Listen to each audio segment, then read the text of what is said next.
ये अभी कल से आप देख रहे हैं गहमा गहमी वहाँ बनी हुई है। जो मौलाना आज़ाद स्टेडियम है, क्रिकेट स्टेडियम, उसको पूरा छावनी में तब्दील करके जितने जो भी रोहिंग्याज आइडेंटिफाई किए गए हैं, जिसमें जो नंबर अगर मैं आपको बताऊं तो 1500 प्लस फैमिलीज हैं, से इन लोगों को आइडेंटिफाई करके उनके वेरिफिकेशन की जानी चाहिए। क्योंकि अभी जो कल की हमें डिटेल्स मिली हैं तो फर्स्ट फेज़ में 133 और अगले फेज़ में 22, टोटल 155 लोगों को जो कठुआ के एक हीरानगर की सब जेल में, उप जेल में, अभी वहाँ के टेम्पररी डिटेंशन सेंटर में भेजा गया है। काफ़ी सारी जो वहाँ पे मिस हैपनिंग्स होना स्टार्ट हुई हैं, वहाँ पे क्राइम इंक्रीज़ हुआ है, वहाँ पे कुछ किडनैपिंग के केसेस ज़्यादा हैं। तो कहीं ना कहीं इन लोगों की, जो रोहिंग्याज वहाँ पर बसे हुए हैं, इनकी वहाँ पर इन्वॉल्वमेंट है। नमस्कार, हमारे साथ जुड़े हुए हैं जम्मू कश्मीर मामलों के जानकार जो वहाँ के निवासी भी हैं और वहाँ के मामलों पे मुखरता से अपनी राय रखते हैं।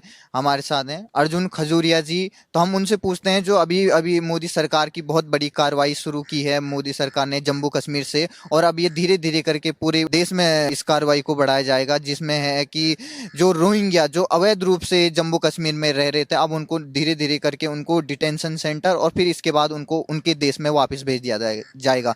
तो इस पर हमारे जो विशेषज्ञ हैं उनसे हम पूछते हैं, सर क्या कहेंगे आप इस पे? देखिए, ये काफ़ी लंबा प्रोसेस पिछले लंबे समय से चल रहा है। अगर मैं पीछे जाऊं तो 2014-15 से ही ये सब चीज़ें स्टार्ट हुई थी। और जो त्राल सेक्टर में एक 2015 में एक मिलिटेंट अटैक हुआ था, उसमें भी जो है रोहिंग्यास की इन्वॉल्वमेंट पाई गई थी। उसके बाद सुंजवा में जो हमारे सिक्योरिटी फोर्सेस के कैंप्स है, वहाँ पे उसके आसपास एक अटैक हुआ था, उसमें भी कहीं ना कहीं इनके जो कैंप्स बने थे, इलीगल जो हट्स आप कह सकते हैं रोहिंग्यास के, उनकी कहीं ना कहीं इन्वॉल्वमेंट वहाँ पर पाई गई थी। तो काफ़ी लंबे समय से ये प्रक्रिया चल रही थी। उसके बाद 2017 में इसके लिए PIL डाली गई, जो हाई कोर्ट है जम्मू में, उस इन सब मामलों को लेकर के। और कहीं ना कहीं एक लंबा प्रोसेस चलता गया। अभी भी इसकी जो हेयरिंग है कोर्ट में चल रही है। थोड़ा सा बैकग्राउंड में जाना चाहूँ मैं तो ये अभी कल से आप देख रहे हैं गहमा गहमी वहाँ बनी हुई है। जो मौलाना आज़ाद स्टेडियम है, क्रिकेट स्टेडियम, उसको पूरा छावनी में तब्दील करके जितने जो भी रोहिंग्याज आइडेंटिफाई किए गए हैं, जिसमें जो नंबर अगर मैं आपको बताऊं तो 1500 प्लस फैमिलीज़ हैं, जिनके 3100 समथिंग मेल और इतने ही फीमेल, 2900 समथिंग फीमेल। उनके पास UNHCR कार्ड है, जो कि रिफ्यूजीज़ के लिए कार्ड रहता है। बट वहीं पर हम दूसरे पहलू पर देखें तो काफ़ी ऐसे मात्रा में 180 समथिंग मेल और 235 समथिंग फीमेल्स हैं जिनके पास वो कार्ड नहीं है। तो कल सुबह से वेरिफिकेशन चल रही है। उनसे पूछा जा रहा है कि आप म्यांमार में कहाँ के रहने वाले हैं, उनकी डिटेल्स उनसे ली जा रही हैं, और फिंगरप्रिंट्स, बायोमेट्रिक्स उनसे लिया जा रहा है कि आप म्यांमार में किस गांव के रहने वाले हैं, वहाँ क्या करते थे, आप कैसे यहाँ पर आए। वो पूरी तरह से ये इन सब चीज़ों की गोपनीयता वहाँ के अभी एडमिनिस्ट्रेशन ने बना करके ज़्यादा डिटेल्स अभी पब्लिक में नहीं दी गई हैं। लेकिन कहीं ना कहीं मैं देखूँ तो एक अच्छा स्टेप है एडमिनिस्ट्रेशन का। देर आए दुरुस्त आए, मैं इसको कहना चाहूँगा। क्योंकि काफ़ी सारी ऐसी जगहों में इलीगल तरीके से रहना और काफ़ी सारी चीज़ों में इन्वॉल्वमेंट पाना, अभी आज से 5-6 दिन पहले ही एक त्रिकुटा नगर जो पुलिस स्टेशन है, उसकी एक स्पेशल टीम ने जाकर के जो है 2 रोहिंग्यास को अरेस्ट कर उनके पास फर्जी पासपोर्ट मिलना, फर्जी पैन कार्ड, फर्जी आधार कार्ड मिलना, तो ये कहीं ना कहीं दिखाता है कि कहीं ना कहीं सिस्टम में भी लूप होल्स हैं। और जो वो सिस्टम में लूप होल्स हैं उनको भी आइडेंटिफाई करना कहीं ना कहीं गवर्नमेंट की जिम्मेदारी है। तो मैं गवर्नमेंट से रिक्वेस्ट यहाँ से करना चाहूँगा कि किस तरह से उनका फर्जी आधार कार्ड बन रहा है, पैन कार्ड बन रहा है, ये सब डॉक्यूमेंट्स वो बना पा रहे हैं, उस पर भी कहीं ना कहीं इन्वेस्टिगेशन होनी चाहिए। हालांकि कोर्ट में ये सब मामला चल रहा है, बट स्टिल हम केंद्र सरकार से ये मांग करना चाहते हैं as a citizen of Jammu Kashmir. क्योंकि हमने काफ़ी समय से देखा, अभी जैसे लॉकडाउन में पूरा टाइम मैं अपने घर पर ही था, तो काफ़ी सारी जो वहाँ पे मिस हैपनिंग्स होना स्टार्ट हुई हैं, वहाँ पे क्राइम इंक्रीज़ हुआ है, वहाँ पे कुछ किडनैपिंग के केसेस ज़्यादा हैं। तो कहीं ना कहीं इन लोगों की, जो रोहिंग्याज वहाँ पर बसे हुए हैं, इनकी वहाँ पर इन्वॉल्वमेंट है। तो सरकार से और UT एडमिनिस्ट्रेशन से, जो JK UT एडमिनिस्ट्रेशन है, वहाँ की पुलिस से ये रिक्वेस्ट है कि इसको और सक्रियता से इन लोगों को आइडेंटिफाई करके उनके वेरिफिकेशन की जानी चाहिए। क्योंकि अभी जो कल की हमें डिटेल्स मिली हैं तो फर्स्ट फेज़ में 133 और अगले फेज़ में 22, टोटल 155 लोगों को जो कठुआ के एक हीरानगर की सब जेल में, उप जेल में, अभी वहाँ के टेम्पररी डिटेंशन सेंटर में भेजा गया है। तो उसके बाद भी ये देखना होगा कि डिटेंशन सेंटर में जाकर के आगे की क्या प्रक्रिया है, वो डिटेल्स का भी हम वेट करें। क्योंकि औपचारिक तौर पर अभी वहाँ की एडमिनिस्ट्रेशन कुछ कम चीज़ें जो है पब्लिक कर रही है। जैसे आपने बताया कि आप जम्मू कश्मीर के निवासी हैं और आप 2016 से पहले जम्मू कश्मीर में ही करते थे। तो क्या आप बताएंगे कि हमारे जो दर्शक आपको देख रहे हैं, क्या आप इनकी गतिविधियां देखते थे आसपास में, क्या ये ऐसा करते थे जिसकी मजबूरन सरकार को ऐसे कदम उठाने पड़ रहे हैं? और आपको क्या लगता है कितने की तादाद में जम्मू कश्मीर में, क्योंकि जम्मू कश्मीर का आप अगर एज भौगोलिक और या वहाँ की जनसंख्या के हिसाब से उनकी विभाजित करें तो जम्मू इलाका खास तौर पे हिंदुओं का बहुल क्षेत्र माना जाता है। तो ये हिंदू बहुल क्षेत्रों में ही क्यों ये रोहिंग्या बसे, क्यों ये कश्मीर की घाटी में नहीं गए? देखिए, जो सूत्रों के हवाले से जो खबरें मेरे पास पहुंची हैं या जो खबरें कल से फ्लैश हो रही हैं, उनको अगर अगर मैं उनके ऊपर बात करना चाहूँ तो 39 ऐसे एरियाज़ हैं जिनको आइडेंटिफाई किया है जहाँ पे इनके कैंप्स, और जिसमें से मैक्सिमम 90 to 95% जो इनके कैंप्स हैं वो जम्मू डिवीज़न में पाए गए हैं। और उससे भी बड़ी बात है, जैसे जम्मू डिवीज़न में 10 डिस्ट्रिक्ट्स हैं, जम्मू डिवीज़न में भी फर्दर जम्मू डिस्ट्रिक्ट में सबसे ज़्यादा इनके कैंप्स पाए गए हैं, चाहे वो छन्नी हिम्मत एरिया हो या फिर उसके बाद सुंजवा एरिया हो, नरवाल एरिया हो, जहाँ से अभी आपने देखा होगा कि पिछले कई महीनों से वहाँ की सिक्योरिटी फोर्सेस ने पुलिस के साथ मिलकर के एक्शन लेके काफ़ी मिलिटेंट्स गतिविधियाँ वहाँ से पकड़ी जा रही हैं। तो जो ये रोहिंग्याज हैं इनकी भी कहीं ना कहीं उसमें इन्वॉल्वमेंट है। और बात करूँ मैं, ये जब आना स्टार्ट हुए थे वहाँ पर तो तब तो इतनी चीज़ें ख़राब नहीं हुई थी, लेकिन धीरे धीरे इन्होंने मतलब वहाँ पर रहे और ये सब फर्जी डॉक्यूमेंट बनाए और धीरे धीरे वहाँ पर और ओपन होकर के क्राइम्स वहाँ पर होना स्टार्ट हुए। और अगर मैं बात करूँ कश्मीर डिवीज़न की, तो कश्मीर डिवीज़न में भी अनंतनाग में ऐसे जो रिपोर्ट्स आ रही हैं कि अनंतनाग में भी इनका एक कैंप है, बट मेन इनके जो कैंप्स है वो जम्मू डिवीज़न के ही जम्मू ज़िला में पाए गए हैं। चाहे वो ये आपका कासिम नगर का इलाका हो, छन्नी हिम्मत का इलाका हो, नरवाल का इलाका हो, बठिंडी का इलाका हो या सुंजवा का इलाका हो, जहाँ पे जो आर्मी के मतलब एरियाज़ हैं सिक्योरिटी फोर्सेस, उसके आसपास भी इनकी गतिविधियाँ देखी गई हैं। वहाँ पर एक अटैक भी हुआ था। तो कहीं ना कहीं अगर आप रिफ्यूजी बन करके भी आए हैं, आपको म्यांमार में वैसी सहूलियत नहीं मिल रही है, तो आपका जो यूएनएचसीआर जो कार्ड रहता है उसके बाद, वैसे तो इंडिया ने वो एक्सेप्ट नहीं किया था 1951 में, बट ऑन ह्यूमैनिटेरियंस ग्राउंड इंडिया कहीं ना कहीं उस चीज़ को एक्सेप्ट करता है कि अगर आप रिफ्यूजी बन करके भी आते हैं, बट आपको उसके लिए भी जो है अप्रोच करनी पड़ेगी। आप इलीगली बॉर्डर क्रॉस करके आएंगे और उसके बाद आकर के म्यांमार से आप जम्मू में जा करके जो है इलीगल चीज़ें करेंगे, तो दैट इज़ नॉट गुड। वैसे तो हम क्योंकि भारत जो है सबको हम वेलकम करते हैं, वसुधैव कुटुंबकम की बात लेकर के चलते हैं, वर्ल्ड इज़ फैमिली की बात लेकर के चलते हैं, लेकिन उसमें भी आपको अपनी तरफ से इनिशिएट करना पड़ेगा। जो वहाँ से लोग आए हैं, अगर आपको वहाँ पर सहूलियत नहीं लग रही है तो आप आकर के यहाँ की केंद्र सरकार से बात कर सकते हैं, फिर केंद्र सरकार उसको डिसीजन लेगा कि इन लोगों को कहाँ रखना है। तो लेकिन इलीगल तरीके से ये सब चीज़ें होंगी तो वो तो बिल्कुल भी एक्सेप्टेबल नहीं है। और वैसे भी क्योंकि जम्मू कश्मीर एक सेंसिटिव एरिया है, हम सब जानते हैं, इतने सालों तक 370 वहाँ रहा, अभी वहाँ से 370 हटाया गया। जो सुचारू रूप से सब व्यवस्थाएं पूरे देश में थी उसको लागू करने में अभी वहाँ पर समय लग रहा है चीज़ों को, क्योंकि ऑलमोस्ट 70 ईयर्स के बाद 370 को वहाँ से हटाया गया, तो एकदम से सब चीज़ें सुचारू ढंग से चले वो तो पॉसिबल नहीं है। बट कहीं ना कहीं धीरे धीरे वहाँ पे चीज़ें होना स्टार्ट हुई हैं। अभी आयुष्मान योजना का जो भारत सरकार द्वारा लाई गई उसके भी कार्ड जो है तेज़ी से बनना स्टार्ट हुए हैं, तो कहीं ना कहीं थोड़ा समय लगेगा। तो इस समय में ऐसे एरिया में जा करके रहना कहीं ना कहीं, क्योंकि आप देखो थोड़ी ही दूरी पर जो है जो हमारा पाकिस्तान के साथ एलओसी है वो वहाँ पर है, और दूसरी साइड देखा जाए तो चाइना है 300-400 किलोमीटर के वहाँ पर एलएसी पर।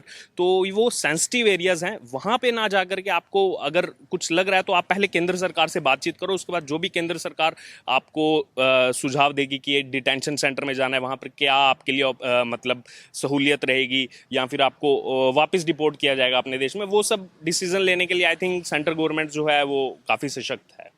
तो जैसे आप देख सकते हैं कि मोदी सरकार की ये एकाएक कार्रवाई नहीं है, इसके पीछे आप बैकग्राउंड में जाएंगे। पहले उन्होंने सीएए लागू किया, फिर उसके बाद धारा 370 हटाई, और अब उनका ये प्लान बन रहा है कि वो रोहिंग्या जितने भी यहाँ इलीगल इमिग्रेंट हैं उनको सबको वापस देश भेजेंगे उनके।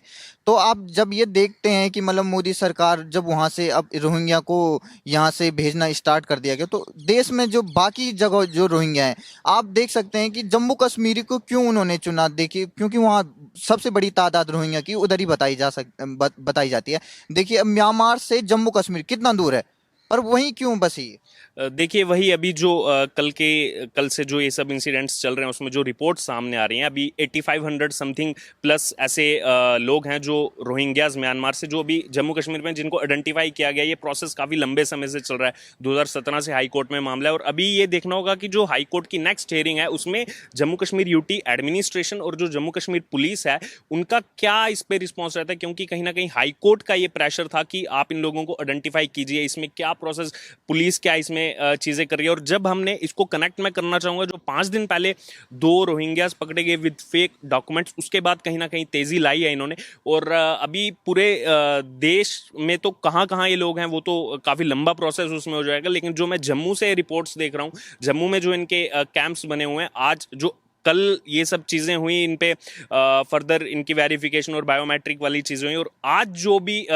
सेंटर्स हैं इनके जहाँ पे रोहिंग्यास रह रहे हैं वहाँ पे हरकत देखने को मिल रही है। वहाँ से कहीं ना कहीं लोगों के मन में एक, मैं कहना चाहूँगा कि डर सा भी आया है और वो वहाँ से वो कैंप्स छोड़ करके जा रहे हैं, लेकिन वो कहाँ जाएंगे अभी उनको भी नहीं पता है। और इसमें फर्दर अभी डिटेल्स भी नहीं आए कि अगर वो लोग खुद सामने आ रहे हैं तो कहीं ना कहीं एडमिनिस्ट्रेशन की भी ये रिस्पॉन्सिबिलिटी बनती है कि अगर वो लोग खुद, उनके मन में अगर कोई डर सा आ गया है, वो खुद वहाँ आना चाह रहे हैं, तो पुलिस उन लोगों को भी आइडेंटिफाई करके कहीं ना कहीं उनके लिए कुछ ना कुछ, अगर उनको डिटेंशन सेंटर में नहीं भेजना है तो उनके लिए कुछ ना कुछ बंदोबस्त वहाँ किए जाए ताकि ये लोग मतलब पब्लिक के बीच में मिक्स होकर ना रहें। अगर इनके लिए कुछ ना कुछ सरकार अगर कदम लाने का सोच रही है तो इन लोगों को जो है एक बार इकट्ठा रखा जाए ताकि पुलिस को भी और हमारी जो एडमिनिस्ट्रेशन है, हमारी जो गवर्नमेंट है, उनको कोई भी अगर स्टेप लेना है उसमें जो है ज़्यादा देरी ना लगे, हमारा ज़्यादा उसमें खर्चा ना हो और सही तरीके से सब लोगों को एक जगह से एक सही मैसेज दिया जा सके। बताया जाता है कि इस कदम से पहले गवर्नमेंट का ये था कि जितने भी वहाँ बम ब्लास्ट हुए थे, जितने भी वहाँ क्राइम हो रहे थे, उनके पीछे करीब न करीब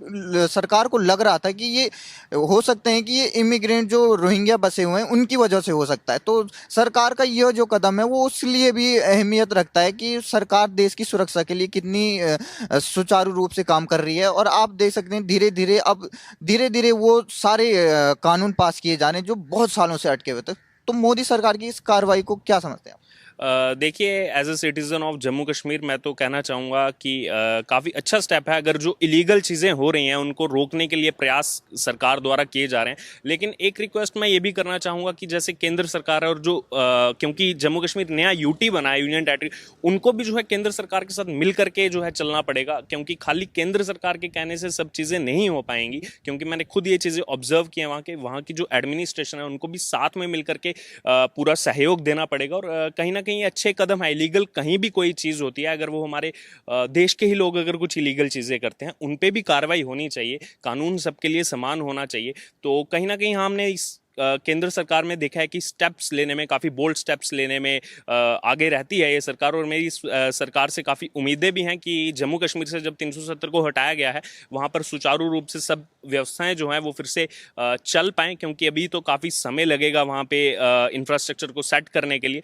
बट जितना जल्दी हो सके मेरी उम्मीद है, क्योंकि अभी कुछ ही दिन पहले जो हमारा बजट सेशन चल रहा था उसमें भी लोकसभा में जो JNK का रीऑर्गेनाइजेशन का जो बिल था उसको पारित किया गया है लोकसभा में। अभी बस वही इंतज़ार है कि एक बार राज्यसभा में पारित होकर राष्ट्रपति के हस्ताक्षर होने के बाद उसको वहाँ पे लागू किया जाए इस एक्ट को। और उसमें क्या क्या नई चीज़ें हैं जो हम लोगों के लिए, जम्मू कश्मीर के निवासियों के लिए मतलब आने वाले समय में, फ्यूचर में बेटर हो सकती हैं, वो हमें उस रीऑर्गेनाइजेशन एक्ट से उन चीज़ों का इंतज़ार है। तो मेरी केंद्र सरकार से भी यही मांग है कि अभी जो सोच रहे हैं जम्मू कश्मीर के लिए उसको तेज़ी से, उसको यूटी की जो एडमिनिस्ट्रेशन है उनके साथ मिल करके जो है सुचारू रूप से चलाया जाए। बताया जाता है कि जो वहाँ खानदानी परिवार तीन है, मुफ्ती हो या बाकी अब्दुल्ला फैमिली हो, उनमें अब धीरे धीरे करके इस राजनीतिक समीकरण वहाँ बदलता जा रहा। अभी आप देखें कि NIA की बहुत बड़ी कार्रवाई हुई है कि उन्होंने जो महबूबा मुफ्ती थी उन पे मनी लॉन्ड्रिंग का केस दायर कर दिया है। और जो आज़ाद साहब हैं, गुलाम नबी आज़ाद, अब वो धीरे धीरे करके उनका अब झुकाव मुझे लगता है BJP की तरफ है। क्या आप नया समीकरण अब वहाँ जो देख पा रहे हैं? देखिए सबसे पहले जो आपने गुलाम नबी आज़ाद जी की बात की, तो उनका क्या बीजेपी की तरफ झुकाव है या कुछ नया फ्रंट लेके आने वाले हैं, ये सब अटकलें वहाँ पर लग रही हैं। क्योंकि अभी बीते कुछ दिन पहले ही कांग्रेस के टॉप 23 लीडर्स उसमें कुछ स्टेट के सीएम भी थे और काफ़ी बड़े बड़े चेहरे, वो सब यहाँ से जम्मू गए थे और जम्मू में ही रुक करके 5-7 दिन पूरा उन्होंने सभाएं की, सब चीज़ें की। और वही उन्हीं के जम्मू कश्मीर के ही कुछ कांग्रेस के लोगों ने गुलाम नबी आज़ाद का पुतला भी वहाँ पर फूकने का काम किया। तो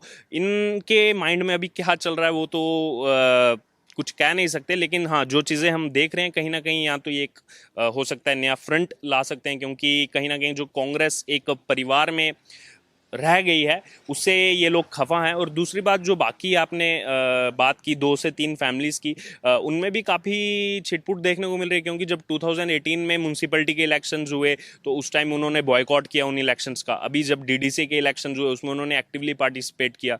तो कहीं ना कहीं जनता को भी ये दिख रहा है कि उनकी दोहरे मापदंड की राजनीति जो चल रही है वहाँ पर, और बैकफुट पे वो खेल रहे हैं। अगर आप पॉलिटिकल पार्टी इतनी देर तक आपने जम्मू कश्मीर पे, मैं कहना चाहूँगा, राज किया है दोनों फैमिलीज ने, तो आप खुल करके सामने आइए। वो कहीं ना कहीं पीछे होकर के जो है खेल रहे हैं इस राजनीति के खेल को।